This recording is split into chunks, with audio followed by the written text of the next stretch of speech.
Ladies and gentlemen, the most outstanding foster parent of the year, Jimmy and Cora Salalima.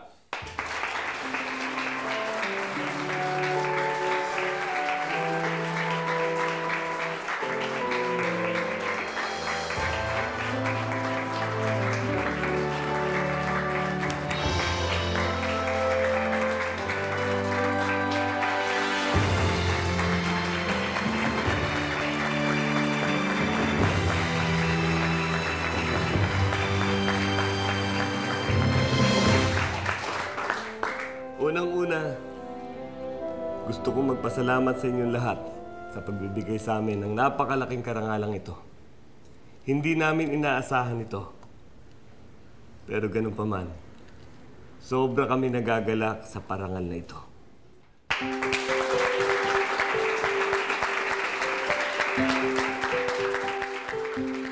Lingid sa kaalaman ng marami, merong programang ilang sektor ng ating lipunan na nangangalaga sa mga batang inabandona ng kanilang mga magulang.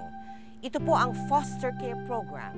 Hangarin itong bigyan ng pansamantalang tahanan ang ilan sa mga batang iniwanan ng kanilang mga magulang.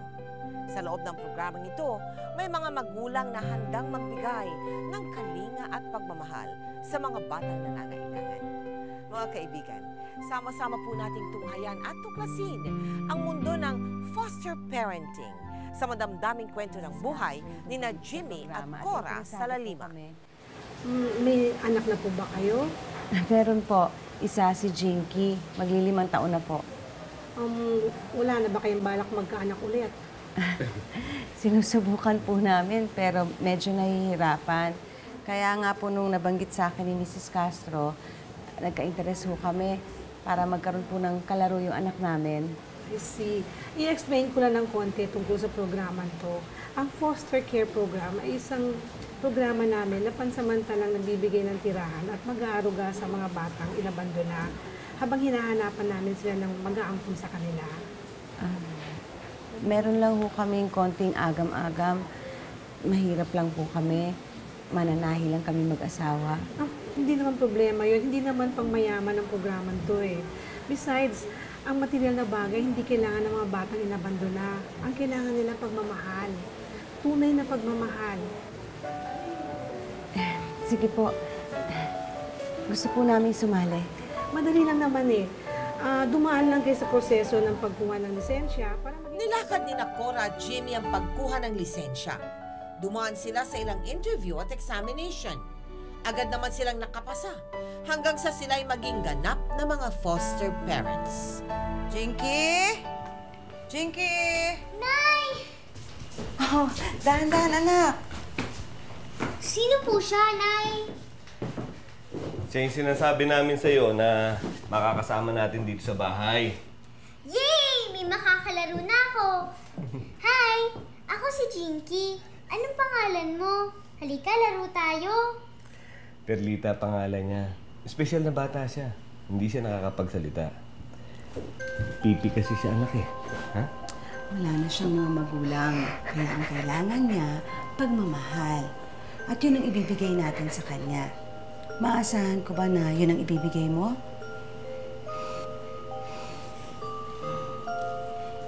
Perlita? Perlita, anak. Inaruga at minahal ni na Cora at Jimmy si Perlita, bagamat hindi madaling unawain ang isang special child. Hindi nagtagal, napalapit ang loob ni Perlita sa kanila.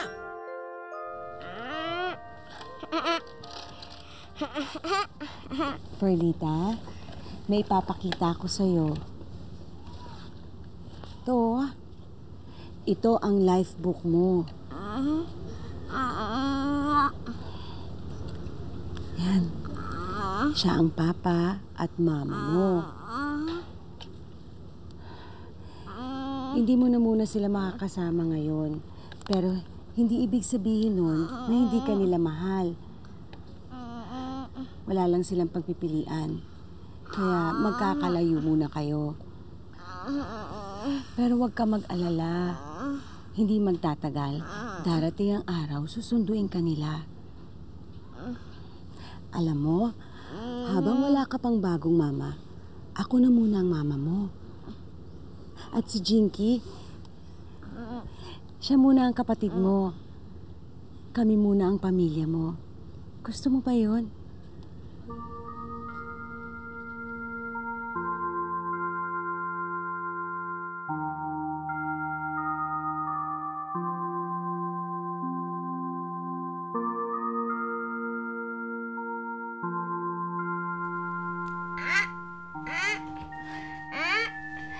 Hindi ka pa inaantok.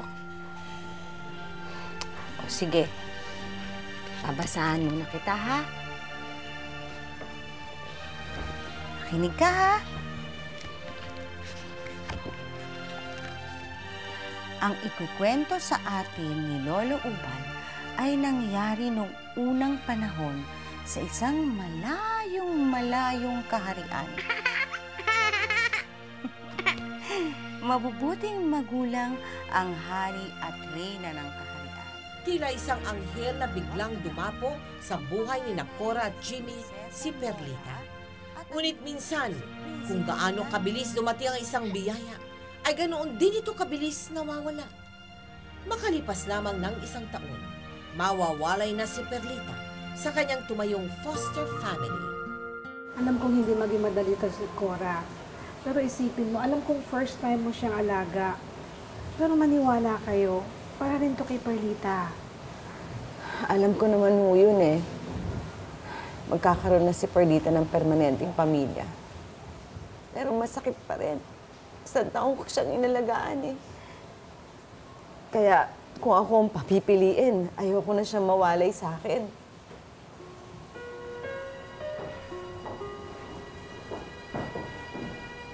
Nandito na sila. O ngayon na ang oras. Sige na, Perlita. Sige na. Perlita. Perlita, anak. Sila ang mama at papa mo, ha? Magpapakabait ka sa kanila. Mababait sila. Lahat ng mga bagay na hindi namin kayang ibigay, ibibigay nila sa'yo. Lahat yun. Sige na, Perlita. Sumama ka na sa kanila, anak. Sumama ka na, ha? Halika na, halika na. Anak, sumama ka na, anak. Sumama ka na. Sige na, sumama ka na. Makinig ka sa akin. Halika na, Huwag Perlita. matigas ang ulo mo. Sumama ka na. Ha? Sumama ka na.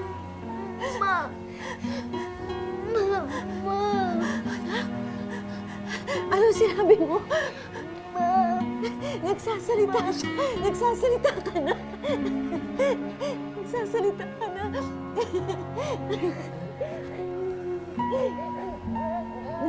Sige, sumama ka lang. Bata sa kanila. Perlita.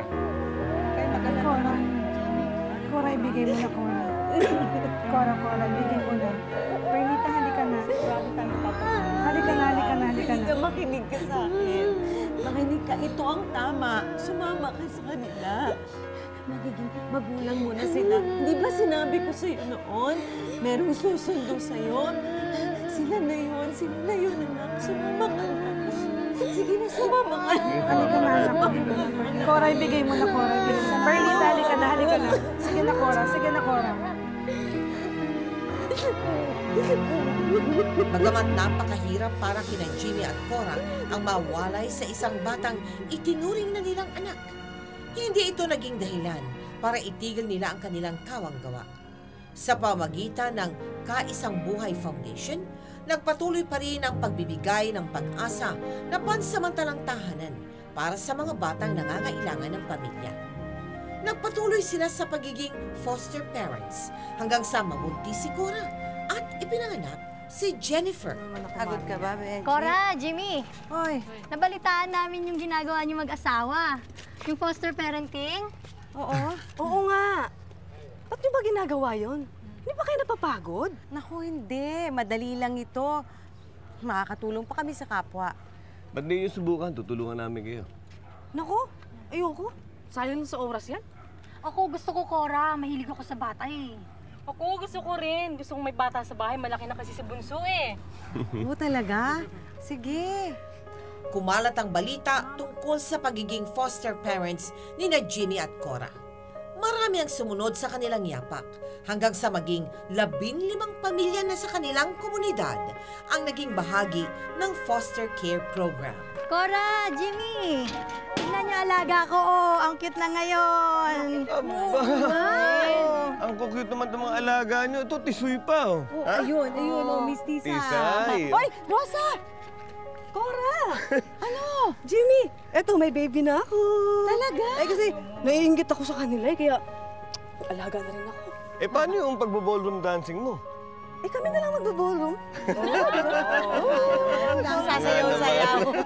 Ang sarap ang alaga ng bata. O, siya rin ba yun, no? This is a special case, Cora. Medyo marami na rin kasing pamilyang tumanggi na alagaan ng bata. Well, siguro dahil na rin sa kalagayan niya.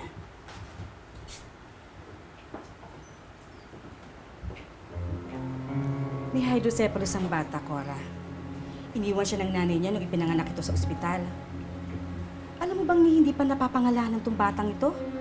Ni hindi pa rin nabibinyagan.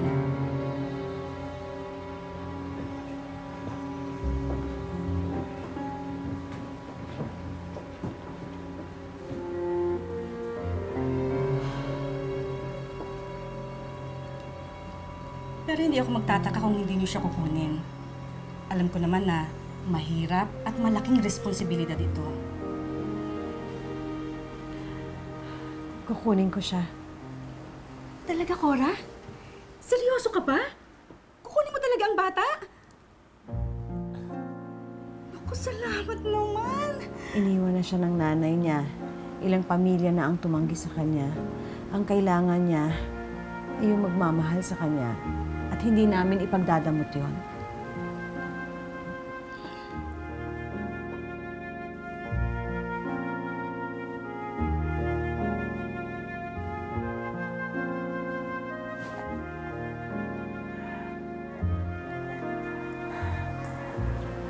Ako, huwag ka mag-alala.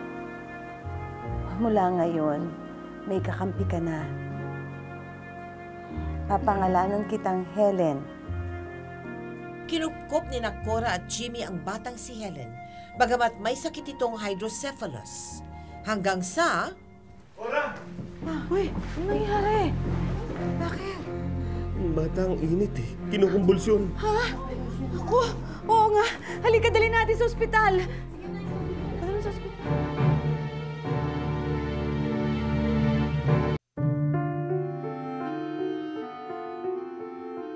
Doc, ooperahan niyo ba si Helen? Mrs., magastos ang sakit na hydrocephalus. Wala akong problema sa pera. Ang foundation po ang bahala doon. Hindi lang po pera ang dapat bigyan natin ng concern. Delikado at mahirap ang sakit na ito. Wala pa tayong katiyakan sa kaligtasan ng sanggol. Dok, gawin niyo lahat na magagawa ninyo. Kailangan kong mabuhay si Helen. Gagawin ko po yung Mrs. Ooperahan po namin siya at alis ng tubig sa ulo ng sanggol. Maswerte ang sanggol at sa inyo napunta.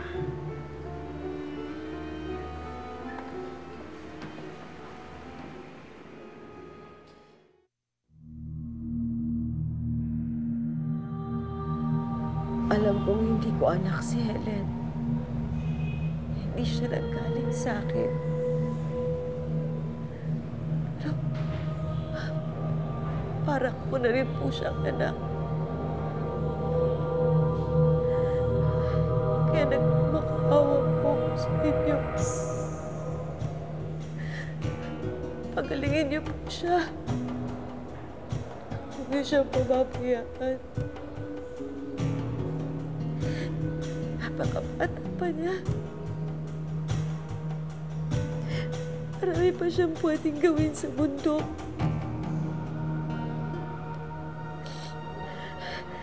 Hindi pa siya nagtatagal dito sa mundong ito. Mama Nelly, Sabihin mo kay Jesus, huwag siyang kunin. Huwag po. Hinaring kayo. Alam niyo yung nararamdaman ko. Alam niyo.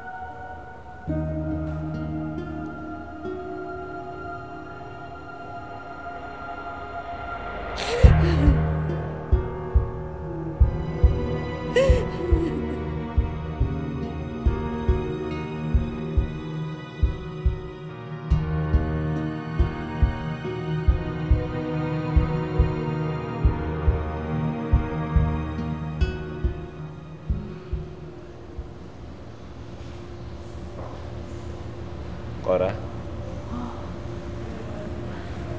Jimmy, si Helen, tapos na ba ang operasyon? Hindi pa. Bakit ang tagal? Baka kung ano na nangyari sa kanya. Cora, dasal na lang tayo.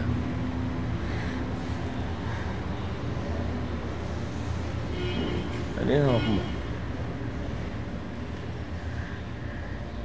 Kapirasong buhok ni Helen. Kahit nandito tayo, parang kasama ko pa rin siya.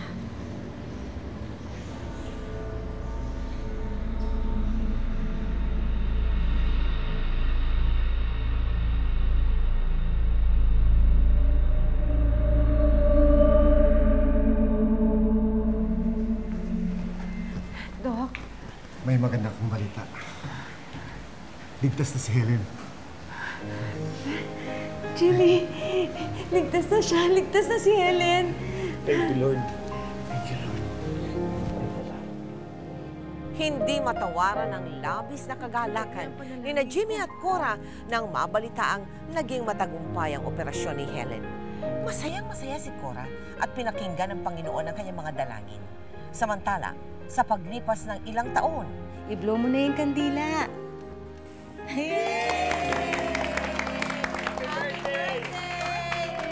Happy birthday, anak. I love you, Nanay. Love you din.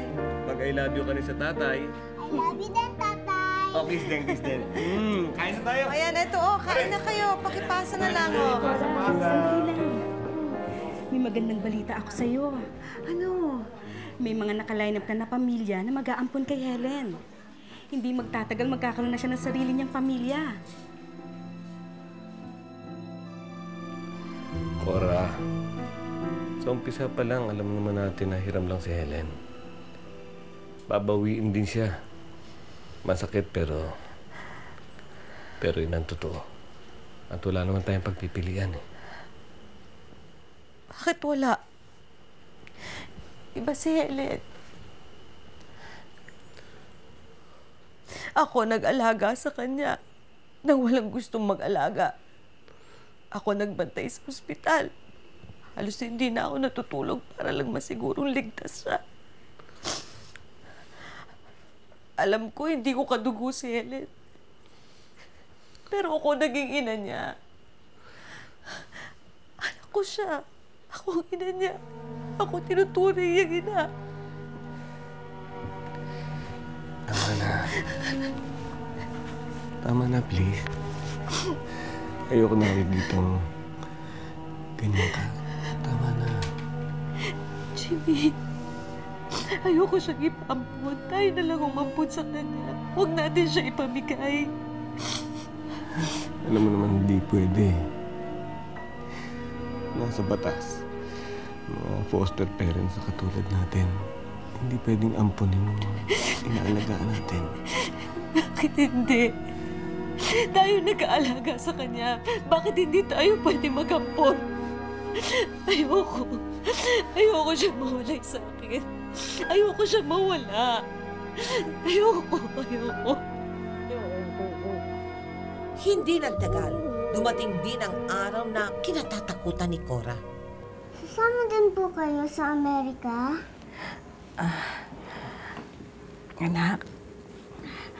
Anak, hindi eh. Hindi bale. Alam mo, balang araw, magkikita rin tayo. Hindi ko alam kung paano, pero alam ko, magkikita tayo, ha? Sige na, anak. Sumama ka na sa kanila. Kunin niyo na ho siya. Ito yung life book niya. Nandiyan yung kwento ng buhay niya, pati na yung sa amin. Kapag nakakaintindi na siya, pwede mo rin ikwento yung tungkol sa amin. O sige, gagawin namin yun. Ang paborito niyang pagkain, hotdog. At kailangan din pag natutulog siya, meron siyang katabi. Kakantahan niyo din siya bago siya matulog. O kaya babasahan ninyo. Kailangan din maligam-gam yung tubig na ipanliligo niya. Don't worry. We'll offer and we'll take care of her. Alam ko mamahalin niyo siya. Sige na. Salamat.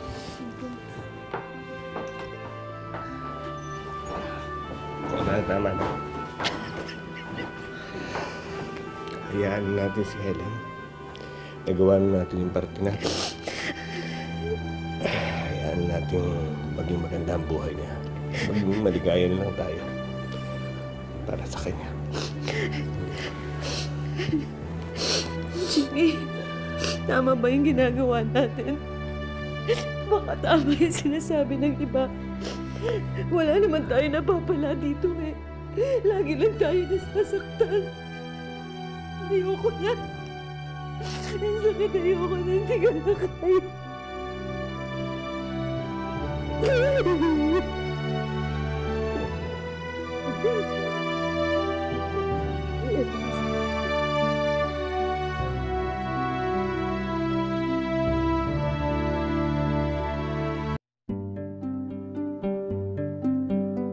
Matapos ang malungkot na karanasan nila kay Helen, panandaliang binitawan ng mag-asawa ang pagiging foster parents. Ngunit dahil nasa puso nila ang pagtulong, muli silang bumalik sa programa.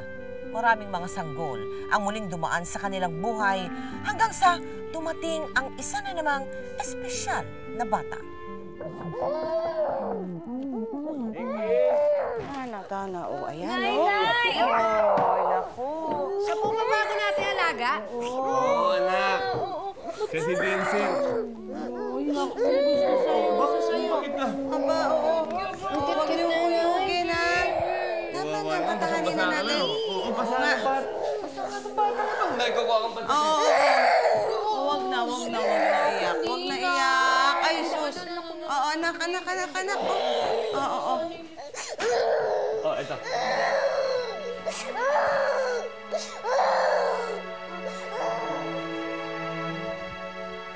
Hoy, Vincent.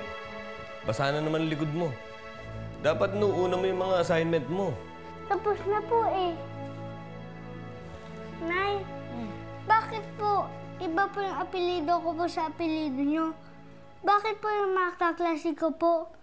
Pareho po yung apelido po ng mga magulang po nila. Kasi, hindi naman kami talagang tunay na magulang mo. Kami lang nag-aalaga sa'yo. Yung mga magulang mo, isang araw dadating dito at susunduin ka. Sasama ka sa abroad. Sasakay kayo sa aeroplano, yung jet plane. Tapos, titira kayo sa Europe o sa Amerika. Tapos, alam mo, ang titiran yung bahay, sobrang ganda. Magandang maganda. Yung parehas po napapanood ko po sa TV? Yun, ganun. Ganun kagaganda. Sino ba po ang mga magulang ko po? Bakit hindi pa po nila ako sinusundo? Hindi ba po nila ako namimiss? Hindi ba po nila ako mahal?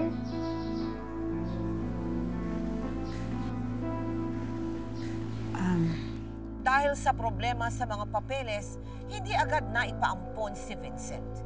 Lumipas ang 6 na taon. Nasa pangangalaga pa rin ni Jimmy at Cora ang bata. Si Vincent ang batang pinakamatagal nilang inalagaan. At habang tumatagal, dumadami ang mga tanong ni Vincent. At lumalalim naman ang pagmamahal ni Cora at Jimmy sa bata. Cora? Cora, si Vincent nandito na ba? Wala. Ha? Hindi ba sinundo mo sa school? Oo nga, galing ako ron. Pero sabi ng gwardiya, nauna raw eh. Diyos ko! yung batang yun Baka maligaw, madukot ng sindikato, o kaya baka masagasaan, Jimmy. Cora, Mina, huwag takutin na sarili mo. Natatakot ako, Jimmy. Natatakot ako baka kung may masamang mangyari sa bata. Minahon ka.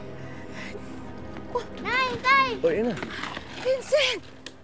Vincent, Diyos ko, ano ba nangyari sa'yo? Saan ka nagpunta? Ba't hindi mo ko inintay?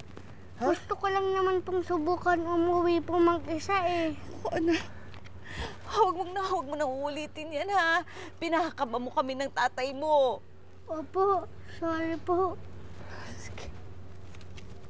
Ay, teka lang po, may kukunin po ako. Ano to? Project po lang sa school. Happy Mother's Day po.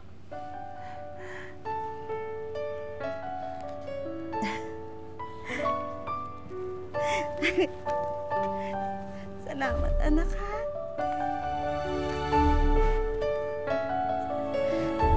No.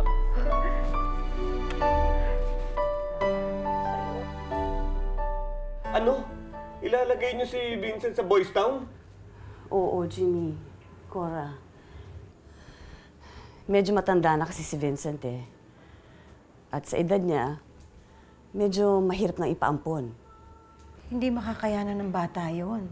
Well, we have no choice. Yan ang policy. Unless ano? Unless kayo mismo mag-ampon sa kanya. Eh, hindi ba bawal yun? Nagbago na ang batas. Pwede na mag-ampon ngayon ng members ng foster parent program. Basta kaya nila financially. Tutulungan ko kayong lakarin ng papeles kung gusto niyo ampunin si Vincent. Nabalot ng galak sina Cora at Jimmy nang malaman ang balitang iyon. Pakiramdam nila, mas nabigyan ng pagpapahalaga ang mga foster parents na tulad nila. Hanggang sa... Napasugod ako dito dahil may maganda akong balita sa inyo. Ano yun? May nahanap na kami mag-aampon kay Vincent. Mag-asawa, nakatira sa Italy. Pero pinayang misis. Pero Cora, may priority pa rin kayo. Nasa sa inyo ngayon ang desisyon. Gusto niyo bang ampunin si Vincent o hindi?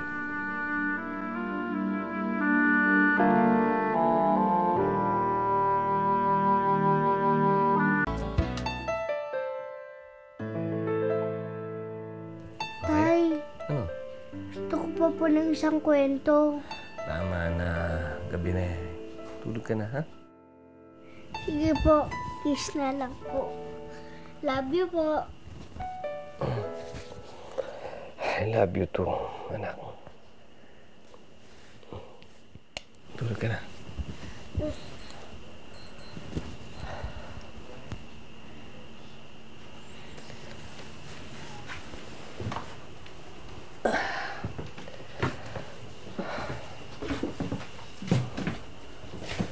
Jimmy, kailangan na natin magdesisyon, Jimmy. Hindi tayo nagkaroon ng anak na lalaki. Kaya si Vincent, parang sa yung junior ko. Alam ko yun. Nakikita ko araw-araw. Nakikita ko araw-araw na si Vincent ang naging malapit sa'yo sa lahat ng inalagaan natin. Cora, mahal ko si Vincent. Mahal na mahal ko yan. Parang tunay na ito at turi ko sa kanya. Pero ayaw ko maging maramot. Ayaw kong isipin ng sarili ko. Kapag dito si Vincent, hindi ko sigurado kung anong buhay na maibibigay natin sa kanya. Matanda na tayo. Hindi na rin ako sigurado kung kaya pa natin silang pagtapos ito pag-aaral.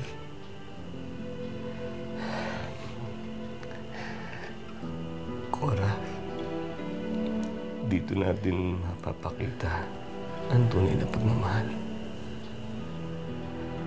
Huwag isipin ang nararamdaman natin para sa kapakanan ng bata. Yun ang tunay na pagmamahal. Alam ko mahirap, pero kailangan tayo magsakripisyo para kay Vincent, para sa kinabukasan niya. Bagamat ayaw nilang mawalay kay Vincent, nagdesisyon silang ipaubaya ang bata sa mag-asawang mas makapagbibigay ng magandang buhay sa kanya. Vincent, eto ang life book mo ah. Nandiyan ang kwento ng buhay mo. Nandiyan din kami. Paglaki mo, galawin mo naman kami, ha? Opo, Tay. Hindi ba sabi ko sa'yo, susunduin ka ng mga magulang mo. Sasakay kayo sa aeroplano. Tapos, alis kayo. Dadating na sila. Ayan. Eto na pala sila eh. Vincent, sila ang papa at mama mo. Sige, sumama ka na sa kanila, ha?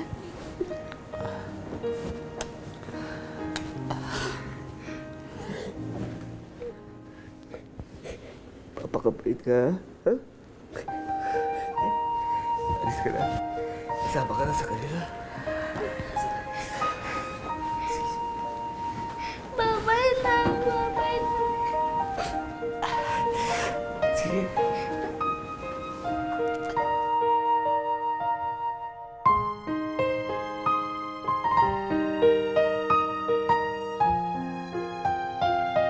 Sa loob ng 20 taon, 49 na mga sanggol ang kanilang inalagaan at itinuring na parang sariling anak. Hindi sila tumitigil sa pagbibigay ng pagmamahal sa mga batang walang pamilya. Kaya naman, noong taong 2000, pinarangalan sila bilang Most Outstanding Foster Parents. Sobra kami nagagalak sa parangal na ito. Sa totoo lang po, hindi kami ang dapat bigyan ng parangal. Oo nga po, marami kaming naalagaang mga bata. Pero pansamantalang tahanan lamang na ibigay namin sa kanila. Samantalang, ang kapalit na nakuha namin ay nag-uumapaw na kaligayahan sa aming puso. Kaya hindi ho kami ang dapat bigyan ng parangal, kundi ang lahat ng mga inalagaan namin. Maraming salamat sa inyo.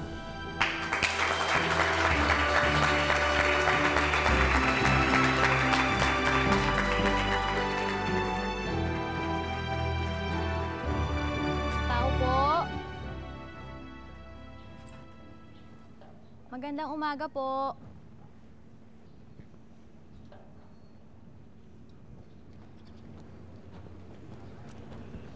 Dito po ba nakatira si Cora at Jimmy sa Lalima? Kami yon. Ako si Cora. Sino sila?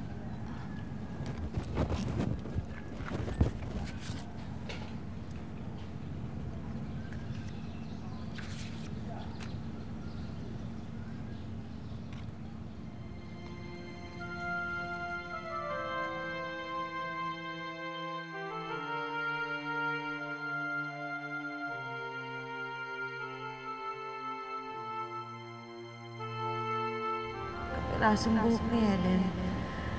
Kahit nandito tayo, parang kasama ko pa rin siya.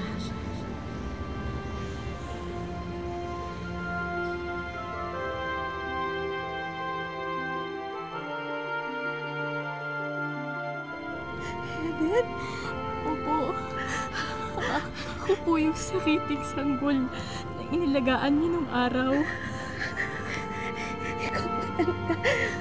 Ang laki mo na. Hindi ko akalain magkikita tayo. Talagang hinahanap ko po kayo. Dahil gusto ko po magpasalamat for the care, for the unlimited love na binigay niyo sa akin. Kung Hindi po dahil sa inyo, hindi po ako buhay ngayon. Kahit hindi niyo ako kaano-ano, inarugaan niyo po ako. Mahal niyo po ako. Utang ko po sa inyo ang buhay ko.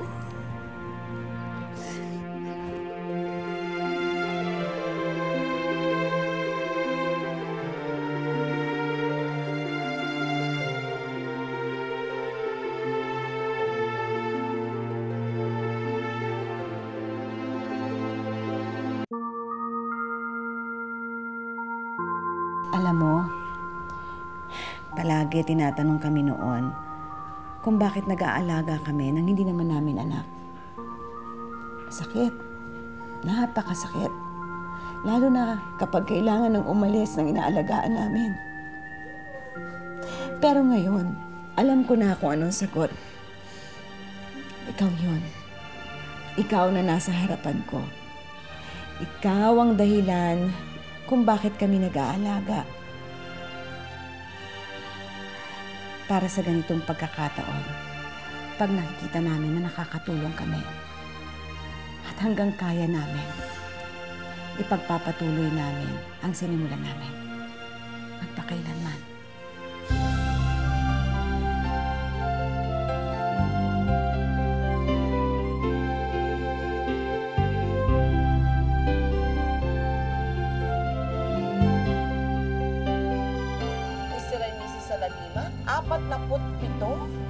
Lahat-lahat ang inyong naalagaan na? Bakit? Siguro, ma'am, ito ang misyon sa amin ng Panginoon eh. Kasi napakahirap po mag-alaga ng bata eh. Minsan bagong labas ng ospital. Ikaw na mag-aalaga nun. Anong kaligayahan ang nakukuha mo, Mr. Salalima? Kung iisipin, napakalaki. Katulad ng pagkagaling ka sa trabaho, pagod ka. Eh, madali makaalis ng pagod ng approach sa'yo ng bata, lalo pat pwede mo nang kausapin. Mrs. sa inyo, ano naman ang fulfillment ninyo sa pag-aalaga ng anak na hindi naman iyo? Parang masarap kasi ang pakiramdam pag yung isang bata, kasi yung sa amin pansamantalang pagmamahal lamang, yung mayroon siyang magiging tunay na magulang, na yung magiging sarili ng hanggang sa paglaki niya. Parang masaya, parang magaan ang aking pakiramdam. Eh pagka nag-aapo na kayo, wala na. Di apo na ang alagaan ninyo. Oo nga po. Paano pag yung mga bata ay may problema? Tinutulungan naman kami ng mga social worker namin. Pinapaliwanagan din kami kung ano dapat namin gawin. Sir, paano kayo nagtutulungan ni Mrs. pagka dumadating na nga yung punto na kukunin na sa inyo yung batang naging parang anak ninyong dalawa? Sa umpisa, parang napakahirap. Pero nung mga makailang ulit ng ganun nangyayari, parang sanay na rin kami. At saka ang amin, yung mabigyan siya ng pagmamahal na hindi sa kanya naibigay ng tunay ng magulang na. Meron ba kayong karapatang pumili? Wala po. Wala. Meron ba sa mga naalagaan ninyo ang hanggang ngayon ay nakakaalala pa Meron po. ng pag-aaruga ninyo? Dalawa na po yung Dalawa na nagbalik sa amin galing sa ibang bansa. Anong feeling nyo nung nakita nyo ulit si Helen? Masaya kasi parang kami rin kasi ang kinikilala niyang magulang na. Mr. and Mrs. Salalima, maraming salamat po. At pinahintulutan ninyong gamitin namin ang inyong storya. Thank you very, very much.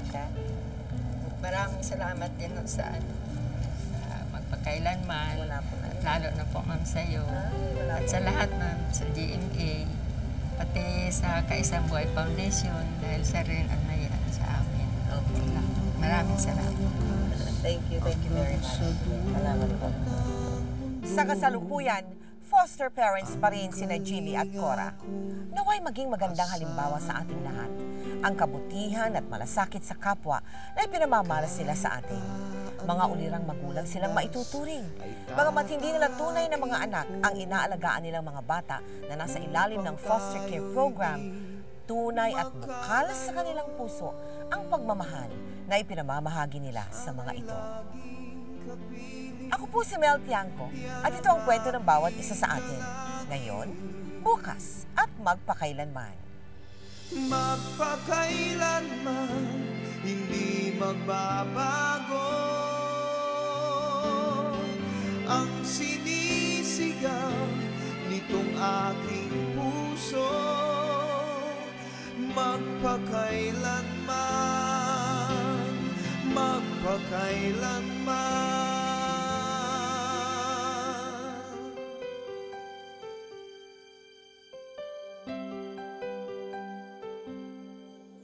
Sa tuwing kinakailangan mo'y narito ako, handang dumamay sa iyong lingkod.